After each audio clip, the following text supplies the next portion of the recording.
PCOS অর্থাৎ polycystic ovarian syndrome. এটাতে যখন মুখে লোম হয় সেটা কি একবারে চলে যায় অথবা কোনো মেডিসিন দিয়ে এটা কি একবারে নির্মূল করা সম্ভব? আসুন জেনে নিই। প্রথমত পিসিওএস এ যে ধরনের সিম্পটমস দেখা দেয় এর মধ্যে থাকে মুখে পেইনফুল অ্যাকনি হওয়া, তারপর হচ্ছে ওজন হুট করে বেড়ে যাওয়া, পিরিয়ডটা ইরেগুলার হওয়া। এই ৩ টা জিনিস কিন্তু এক্সারসাইজ, লাইফস্টাইল কন্ট্রোল এবং ওষুধ খেয়ে মুখে খাওয়ার এবং হরমোনাল ইমব্যালেন্স ঠিক করা যাবে।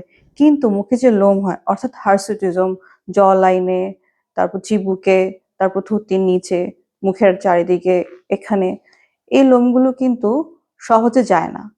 সত্য কথা বলতে যে মেডিসিন দিয়ে, ক্রিম দিয়ে ওগুলো কোনোভাবেই যাবে না। এখন এটা রিমুভ করার জন্য অনেকে কি করে? শেভিং করে। শেভিং করলে এটা বারবার কেটে যায়, ইনফেকশন হয়। অনেকে ক্রিম ইউজ করে। এই ক্রিম ইউজ করার ফলে কিন্তু মুখে পার্মানেন্টলি দাগও পড়ে যায়।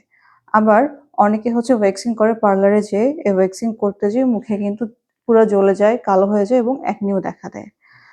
আর সবচেয়ে বড় কথা হচ্ছে এগুলো করে কোনো লাভ হয় না কিন্তু বারবার ফেরত আসে। সো এখন সলিউশন কি? এটার একমাত্র সলিউশন হচ্ছে laser hair removal. Laser hair removal এটা একবারে চলে যায়। এটা কিভাবে করা হয়?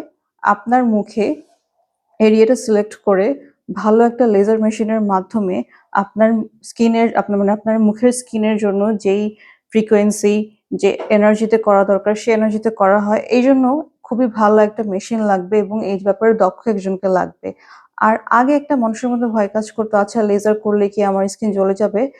বর্তমানে যে লেজারগুলো পাওয়া যায় সেগুলো মানে আমাদের সাবকন্টিনেন্টের জন্য ইন্ডিয়ান, পাকিস্তান অ্যান্ড বাংলাদেশি স্কিনের জন্য যে লেজারগুলো পাওয়া যায় সেগুলো ওভাবে ডিজাইন করা যেন আমাদের স্কিনের কোনো ক্ষতি না হয়। সুতরাং আপনি যদি ৩ টা থেকে ৬ টা অথবা ৯ টা লাগে অনেকের, ডিপেন্ড করে আপনার কতটুকু লোম আছে। তাহলে যদি নেন চলে যাবে মাসে ১ বার। কিন্তু খেয়াল রাখতে হবে অনেক পেশেন্টের ক্ষেত্রে এটাও দেখা যাচ্ছে যে ২-৩ টা সেশনের পরেই চলে যাচ্ছে। সুতরাং আপনি এ ব্যাপারে একদম ওয়ারিড হবেন না। এটা একদম সেফ কিনা এটা 100% সেফ যদি আপনি করেন একজন ভালো ডার্মাটোলজিস্টের হাতে।